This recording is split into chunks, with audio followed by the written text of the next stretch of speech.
Sara Beatriz Guardia.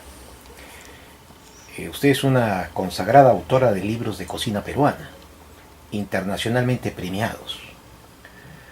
Empecemos con Una fiesta del sabor, el Perú y sus comidas, el cual fue galardonado en 2001 en Francia como el mejor libro de América Latina. ¿Puede contarnos algo al respecto? Ese libro fue una suerte poder escribirlo. Primero porque yo no sabía nada de cocina. Entonces tuve que aprender. Conversando con el señor Johnny Lingley un día, en una reunión social, yo dije, ¿por qué no hacen un libro ustedes? Que no solamente sea la foto y la receta, sino que cuenten la historia.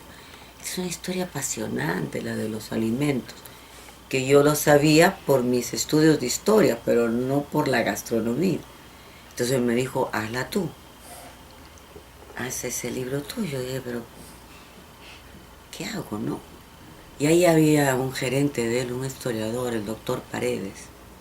Y él me dijo, esto es algo extraordinario, hazlo. Entonces empecé. Viajé, conocí, hablé con la gente. Ese libro no fue hecho en un escritorio, eso fue un aprendizaje de la vida. Esa fue una gran suerte, que ni siquiera la has calculado ni imaginado, porque yo nunca me interesó. No fui, no, Nunca fuiste chef. ni que se parezca, ¿no? Me acuerdo cuando me estaba por casar y yo le dije a mi esposo, pero yo no entro a la cocina jamás. Tal condición. No sabía nada, pero fue extraordinaria experiencia y ahí empecé a valorar al Perú, a su gente, a sus historias, a cómo de pronto en el restaurante más pequeñito que puedas encontrar, el menos marketeado, encuentras cosas extraordinarias, gente que sabe hacer cosas, productos. Entonces el libro se publicó y para mí fue una gran sorpresa cuando me llaman de Madrid, porque ahí estaba la oficina de Gurman. Yo nunca había oído hablar de Gurman, no sabía ni qué era. Y me dijo que le habían mandado una persona a ellos este libro y que querían que oficialmente lo presentáramos al concurso. Y yo le dije que no tenía ningún interés de concursar. ¿Por qué ¿Para qué? No sabía nada. Entonces él dijo, bueno, no importa, mándenme 3 libros. Entonces le dije a Johnny Lin, ¿le quieren 3 libros de España? Que va a haber no sé qué. No, hay que hacerlo. Y de pronto, pues, por fax. En el 2000 tenía fax. Congratulations, in English, todo perfecto. Que estaba nominado, porque primero te nominan. No te dan el premio. Entonces, viajé. Invité a mi hijo y viajamos a Périgueux, al sur de Francia. Entonces cuando yo llego veo la bandera de Francia enorme y la bandera del Perú y de México. Y yo salgo por la ventana porque era un sitio grande. Y le digo a mi hijo, ¿y por qué está la bandera del Perú distinta de todas las demás banderas? Porque era un círculo con todas las banderas y luego así como un altar se levantaban las 2 banderas de México y del Perú y la de Francia. ¿Por qué? No sabía. Y bueno, ahí sentados, todas mesas preciosas, una comida muy rica, y empieza la premiación. Y claro, Alain Ducasse, por eso estaba Francia en el primer lugar, había ganado mejor libro del mundo en todas las categorías, mejor chef, mejor todo. Y él nos manda un saludo desde el Palacio de Rainiero, donde él está haciendo la cena, y dice que no puede concurrir donde nosotros a la premiación porque está cocinando para el príncipe Rainiero. Y de repente vuelven a apagarse las luces y Perú, yo quedé impresionada. Mejor libro de América Latina y mención honrosa, mejor libro del mundo, era algo que nunca imaginé. Tanto no imaginé que no me paré para agradecer. Todo el mundo me decía que tenía que ir. Y los españoles estaban muy molestos, estaban cerca de nosotros y nos decía que por qué hablaban en inglés y en francés. si la presencia de América Latina en España era tan fuerte y que la gente tenía que agradecer, porque la premiación de los primeros lugares se da al final de toditas las premiaciones cuando ya uno está cansado. Yo decía, bueno, ¿a qué he venido a hacer? Porque nunca me mencionaban. Entonces ya habían agradecido muchos. Entonces cuando yo fui, era la presión de la sorpresa y los españoles, en español, en español, en español, que tiene que ser en español. Bah, subí y agradecí en francés. Me olvidé del español, del susto. Y cuando me voy a ver, vi todos los españoles. Entonces agradecí y regresé al Perú con sorprendida. Es un libro que ha tenido varias ediciones, que ha servido para mucha gente. Y después bonus, hice 10.000 libros para darlos por puntos en Metro y en WOW. Nunca imaginé. Y estaba en la historia, en la literatura, los derechos fundamentales. Y fue Johnny Lingle. Esa es la historia de una fiesta del sabor. Muy merecida. Esta obra es de lo más completa, pues abarca cocina limeña, abarca cocina chino-peruana, Nikkei, Nowandina y las cocinas regionales, la del norte, la del sur, los Andes y sobre todo la amazónica. Yo creo que esto es un aporte muy especial, Sí, incluir sobre todo la amazónica. porque no había ninguna referencia, o había un par de libros, y fue muy difícil porque además es una gastronomía que no estamos familiarizados. Tú puedes ir al norte o al sur y más o menos, en Arequipa las picanterías, en Trujillo, hasta en el Piura, el ceviche, o sea, hay una, pero ya por ejemplo en Puno o en Ayacucho o en la Amazonía es como que no hay, y hay comidas que no se podían poner en el libro porque no había una producción de las papas nativas que sí se consumían en el sur andino, y acá no se consumían sino hasta hace unos años. Y en el momento que hago el libro, el año 99, solamente no había una revaloración importante a nuestros productos. Esto ha acompañado a la gastronomía, eso es lo importante también. Claro, es un trabajo integrador, pero también se trata de un verdadero trabajo titánico, Sí. adosado con interesantes notas históricas. Esto lo hace un libro muy singular. ¿Cómo y cuánto tiempo te demandó escribirlo? ¿Cómo? Cuéntanos. 20 horas en el día, porque además me obsesioné, porque cuando haces un libro que tú ya conoces el tema, tú vas consultando determinadas fuentes, ¿no? Tú sabes, tú vas construyendo tu discurso.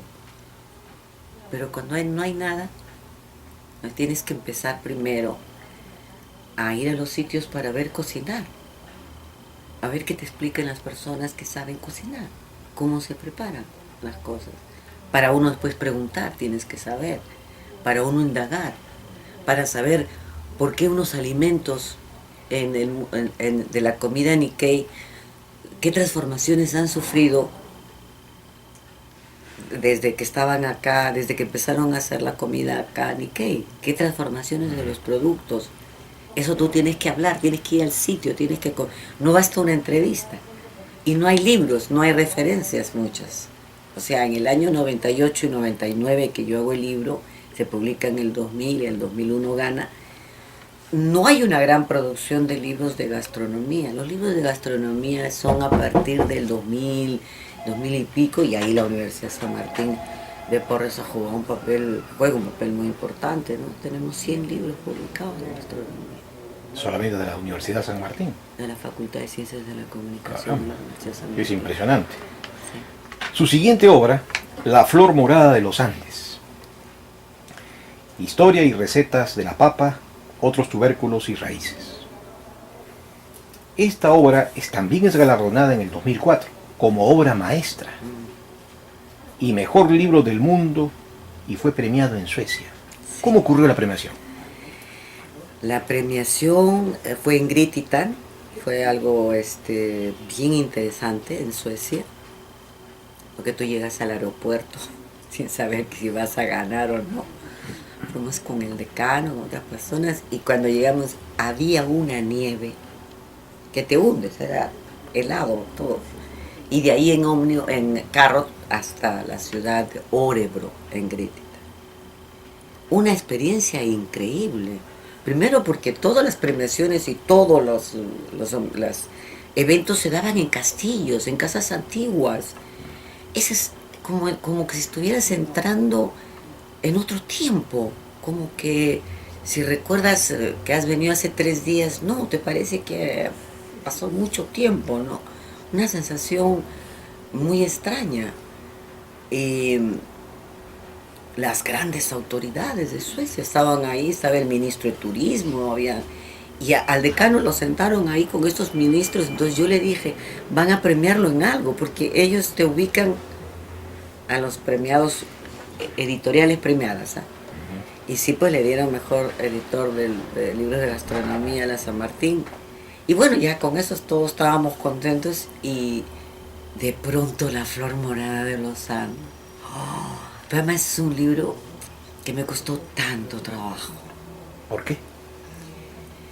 Haciendo mi libro Mujeres Peruanas, el otro lado de la historia, yo encontré que había una relación en el estudio del mundo prehispánico, una relación muy profunda entre lo sagrado, lo femenino y los alimentos.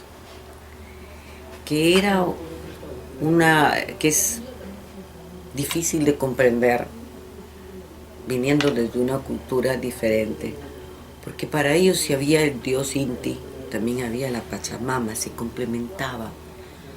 Hay un dualismo, una complementariedad que no la tenemos en nuestra cultura, o en la cultura que trajeron los españoles. La interculturalidad, por eso es tan importante para entenderlo.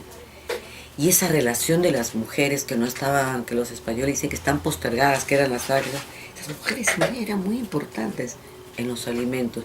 Y uno de los grandes alimentos era la papa. ¿Por qué? Porque tiene una representación del verdadero poder. El verdadero poder tú no lo expresas, tú nunca lo demuestras. El verdadero poder aparece con una enorme humildad. Entonces es el dios Pariacaca que crece con la papa debajo de la tierra, que es el Urin-Pacha. Este es el Kai-Pacha, el mundo de acá, el Hanan-Pacha. Todo eso es un mundo. Ese dios da alimento a esta papa, y lo que sale afuera es tan humilde, son flores moradas, chiquitas. Uno puede pasar y no te das cuenta. ¿Qué es? No es el árbol, no es la rosa, es la humildad, es el poder. Y yo me preguntaba, ¿por qué el poder? ¿De dónde el poder? Y es que en las grandes travesías, por ejemplo, la construcción del Capagnán toda la expansión, la papa jugó un papel importante porque no era perecible.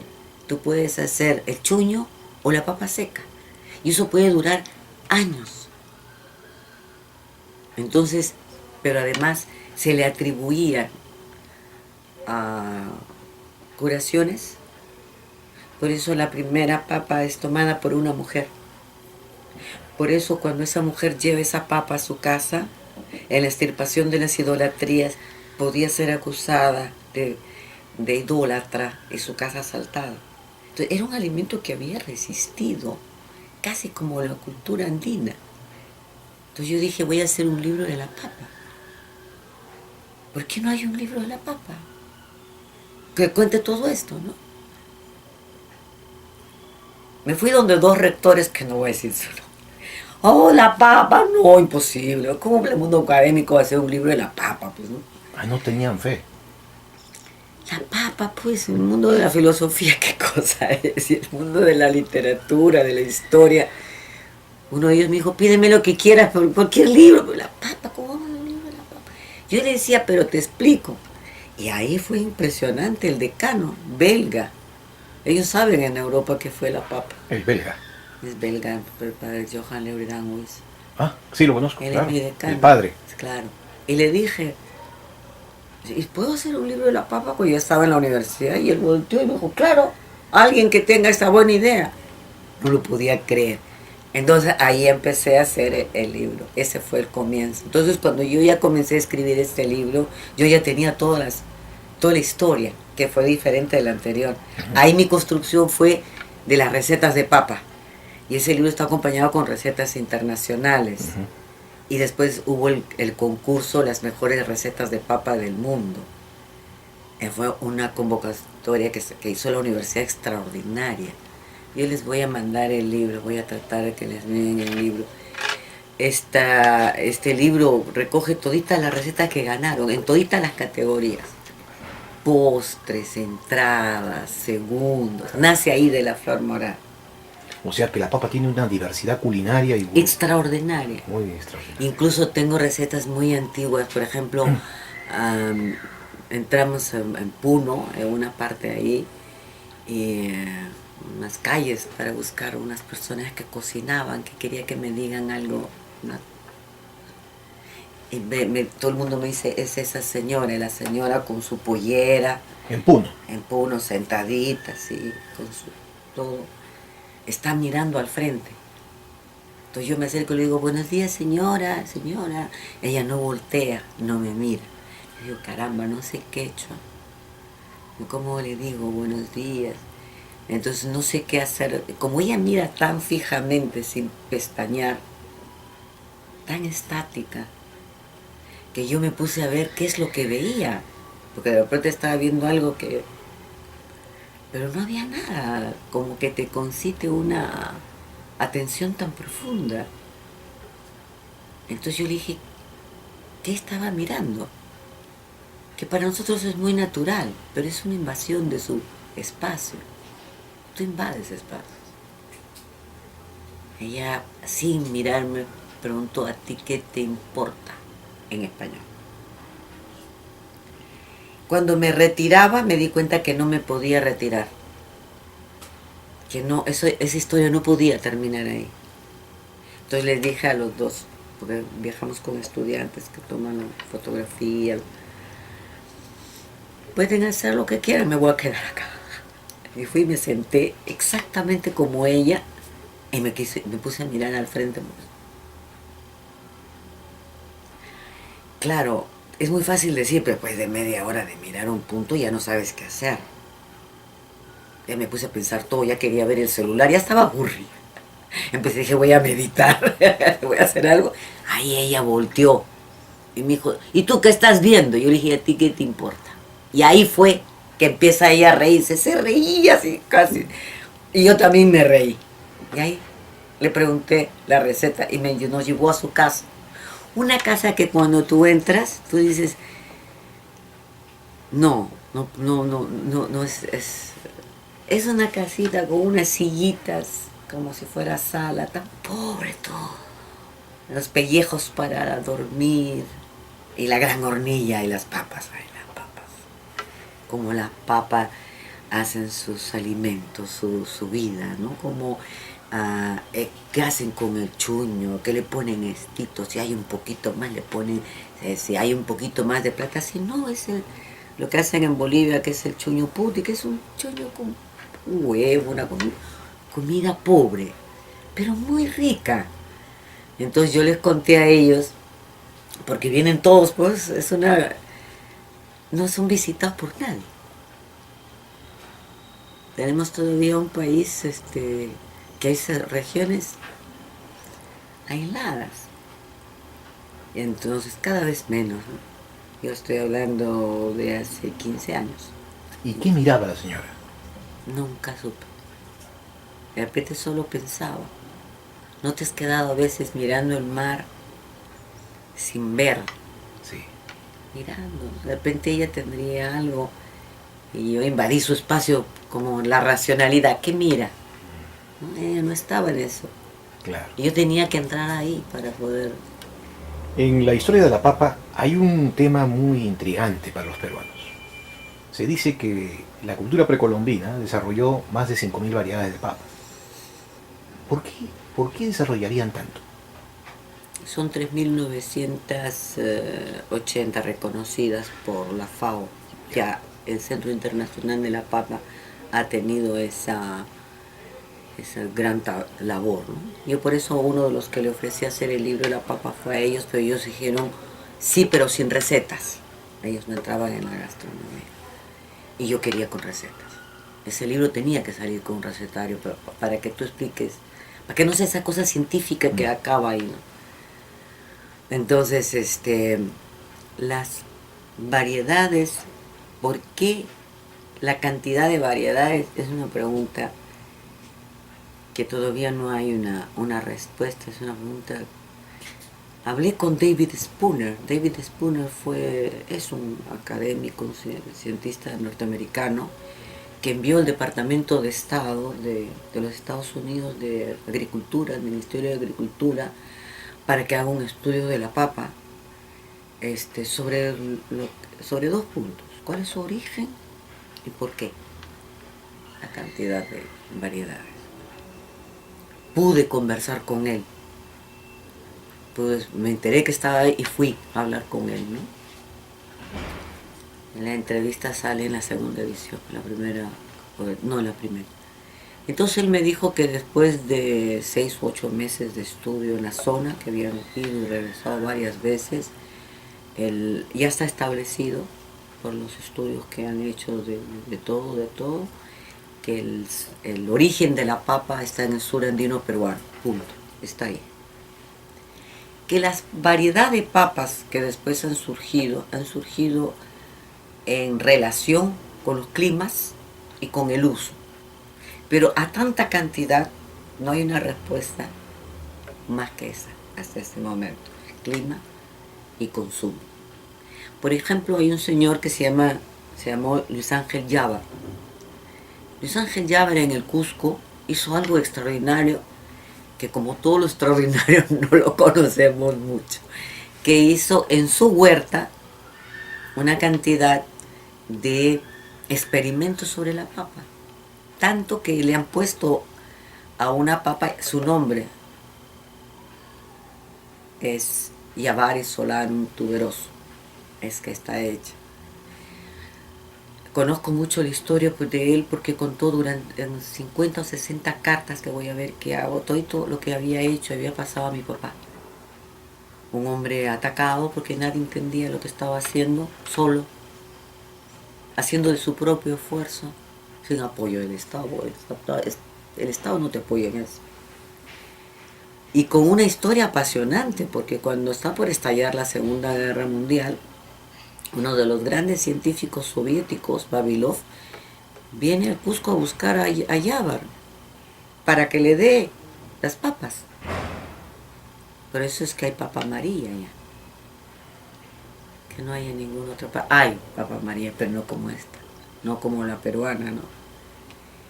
Y entonces tú te das cuenta cómo, obteniendo una riqueza tan extraordinaria, cuando los españoles se llevan la papa, ¿para qué es?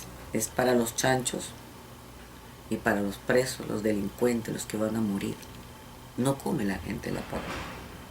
Solo como después de 2 siglos con Parmentier, que ha estado preso en la guerra de los 30 años y que le han dado papas, es que él convence al rey que se planten papas en Francia para aliviar el hambre que ya empezaba a haber. Y la papa salva de la hambruna a Inglaterra. Por eso en Inglaterra aman la papa. Dime, Sara, la comida italiana, su recetario tiene muy poco ingrediente de papa. ¿Esto tiene alguna respuesta, alguna explicación? En el libro que yo que he dirigido, que se llama La Ruta de la Papa, que es desde el momento que sale del Perú, todo su recorrido y cómo fue recibida. Pero yo no escribo todo el libro, sino que yo escribo cuando está la historia hasta que sale del Perú. Y un español, Ezequiel Martínez, que es uno de los que dirige un gran programa que se llama Tierra y Mar en la televisión española, hace la parte de cuando llega a España. Y un italiano hace la parte de cuando llega a Italia. Y así va cada francés, italiano, alemán, suezo, inglés. ¿Cómo llega? Irlanda. Ese es un libro muy interesante porque tú ves ahí historias increíbles y está hecha con grabados, con imágenes de la papa en cada país. Lo que cuenta este italiano es que la papa ingresa con el temor, que es el mismo temor que hay en España, de que es un alimento de los indios. Entonces hay una serie de leyendas. Todavía no ha venido Parmentier cuando llega a Italia. Hay una serie de leyendas. La papa produce algunas enfermedades del estómago, la papa te puede enloquecer, la gente puede ver visiones. Entonces se le da a los chanchos y se le da a los presos. O sea, a la vida que no se tiene que cuidar. Solamente es cuando uno de los grandes estudios de la papa es de Alemania y de España y de Francia después. Ahí es donde se empieza a configurar y Parmentier es el que cambia. Entonces yo creo que en ese momento no ingresa la papa tan fuerte cuando ya hay una producción de pastas extraordinaria. Exacto. Ahora, en el 2013, aparece una obra tuya sobre la quinoa, Sí. alimento de las culturas andinas. Aquí es más abundante la investigación histórica. Sí. ¿Puedes ilustrarnos a qué se debió los 3 siglos de olvido de la quinoa? Porque era un producto de los indios, porque lo comían los indios. O sea, una razón racista. Una razón colonial. Cuando llegan los españoles, vienen con otro mundo en la cabeza. Entonces todo lo que es acá de los indios no tiene valor. No tiene el valor para ellos. Y la quinoa le tienen, además con la quinoa hay otro componente, ¿no? Hay una quinoa negra. Habían las leyendas y las historias de que la quinoa negra la consumían cuando moría la gente. Cosa que nunca fue verdad. La quinoa además, la color crema, la perlada, en las ceremonias contra el sol, el Inca hacía así para que el sol brillara a través de esa quinoa. Y la quinoa formaba parte del ritual, cosa que otros alimentos no forman parte del ritual. Porque además tú te puedes alimentar solo de quinoa y no te vas a morir. Porque la quinoa tiene una enorme cantidad de vitaminas, etcétera, etcétera. Entonces le atribuyeron algo oscuro que no era para comer. Además, siempre se era consumido por la gente más pobre. Entonces no era un producto que no era un caviar cuando venía para comer en tu casa un señor rico que tú podías poner langostas o no sé qué comida. Sin embargo, el libro de la quinoa ilustra muy bien lo que fue recibida en la cocina internacional actualmente. Sí, totalmente. Los primeros, yo creo, es un tema de salud. Yo creo que la quinoa empieza a ser conocida internacionalmente en los dos niveles, ¿no? Es un tema de cocina, pero es un tema de salud. Y si tú haces una investigación de la evolución de la gastronomía ahora, la más fina, tiende a ser una comida saludable. Porque no es que tú vas a ir a un gran restaurante y salir enfermo. La gente de mucho dinero que va a un restaurante quiere los productos más sanos, quiere los productos que más alimenten, los que mejor te hagan a tu organismo. Ya no te van a poner una comida muy pesada, ¿no? Entonces ahí la quinoa empieza a jugar un papel bien importante, porque la quinoa no tiene una digestión fácil, la quinoa no te produce nada de dificultades, no, la quinoa es lo mejor que puedes hacer para alimentarte. La quinoa favorece el crecimiento de los niños. Si la puedes comer a las 10 de la noche no pasa nada. A ver, cómete un churrasco a las 10 de la noche o un chanchito, vas a ver si duermes. Es una digestión fácil. Sin embargo, la quinoa tiene un costo bastante elevado. Ahora como se declaró, hubo este boom de la quinoa, que es un boom lamentable en el Perú. Lamentable porque con esta historia de esta señora embajadora de la quinoa se hace una sobreproducción de quinoa para la exportación. Entonces sube el precio en el Perú de la quinoa a niveles que no le hemos tenido nunca. Sí. Nunca hemos tenido la quinoa en 30 o 40 soles el kilo, jamás. Entonces, pero después ese boom pasa y cae la producción y los productores se quedan sin la quinoa para venderla internacionalmente o menos, empiezan a bajar. Ahora ya empezó a bajar el precio de la quinoa. Una reciente obra suya es Cocina Peruana, Historia, Cultura y Sabores, del 2016. Otra gran contribución. Aquí usted se extiende sobre una mirada enciclopédica, desde 14.000 años de cultura alimenticia, los incas, la conquista, el virreinato, la influencia francesa, viajeros y cronistas y otras culturas gastronómicas. Realmente es una mirada que compendia casi toda su producción anterior. Sí. ¿Cómo así surgió el proyecto? Me preguntaba al inicio de la investigación sobre la comida que traen los grandes cocineros, o sea, la comida del palacio, por decirlo de alguna manera. Entonces estudia la historia de los virreyes, tan importante cargo como el jefe de cocina, ¿quién sería? Además, eran escogidos, no eran cualquier cocineros, eran cocineros que habían estudiado toditos en Francia, que ya era en ese momento, en todos los momentos Francia, a partir del siglo XIII y XIV, ha sido muy importante en la gastronomía. Entonces ellos venían con esto de la cocina francesa, venían con una corte de cocineros que dependían de él para cocinar para el virrey. Entonces la investigación es qué cocinaban para el virrey, qué comida hacían para el virrey, y si en esa comida había incorporación de productos peruanos, de productos nativos, y cómo influye la cocina francesa a partir del 19, finales 18 y 19, cómo influye de una manera significativa. La mayonesa, la bechamel, todas las salsas son francesas y son traídas por los cocineros que están trayendo sus estudios de la cocina francesa. Y quizás uno de los aportes más importantes es el pan, croissant, el baguette, el pan francés. Ese pan que además de alimentarte, que está bien hecho, te gusta comerlo. Es especial. En 2 días hacen nuevamente la feria del pan francés acá en Lima.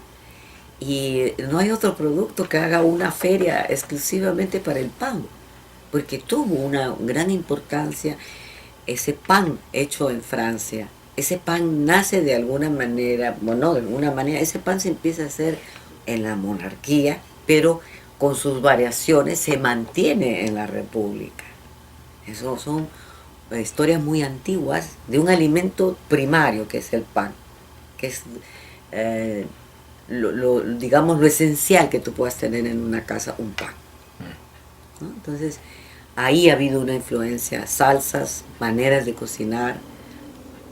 Y también en el libro, como habrás visto, durante hasta el año 30, hasta 1930, todos los menús de la alta burguesía o de la élite, o de que quieras llamarle, son en francés.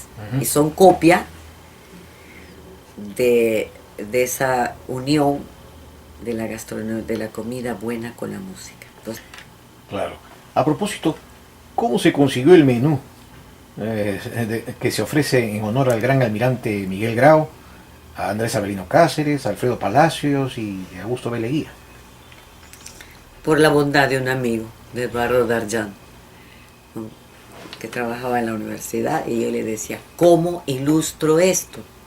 ¿Cómo ilustro que se hacían menús en francés? ¿Cómo puedo ilustrar? Porque no es lo mismo decir, todos los menús en un párrafo eran en francés, que poner los menús. Entonces echamos todos a buscar menús. Fui a la biblioteca Y de pronto él tenía un gran amigo, que es el padre del chef Schiaffino, que colecciona menús. Entonces, por amistad, se lo dio a Eduardo. Por eso es que en el libro yo le agradezco, porque es la primera que se ha publicado esos menús. A Grau, a Cáceres, a Leguía. He sido feliz a publicar eso. Ha sido un aporte realmente invalorable. Finalmente, ¿alguna otra proyección en la producción culinaria del Perú? Quiero hacer un libro el próximo año sobre el patrimonio cultural de la gastronomía, que ya es un estudio, ¿no? De cómo, o sea, y hay que hacer ese libro de patrimonio, porque es una forma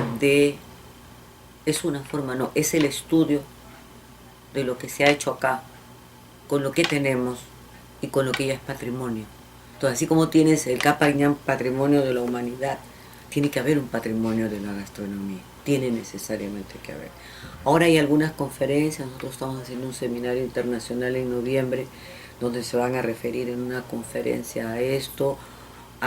La Cancillería me pidió para la revista Chasqui un artículo, cuando se estaba buscando que UNESCO declare el patrimonio de la gastronomía peruana. Entonces yo ya he avanzado, pero ahora no se trata ya de un artículo, quisiera hacer un libro. Va a ser un aporte realmente novedoso. Sara Beatriz Guardia, muchísimas gracias por esta entrevista. Gracias a ustedes.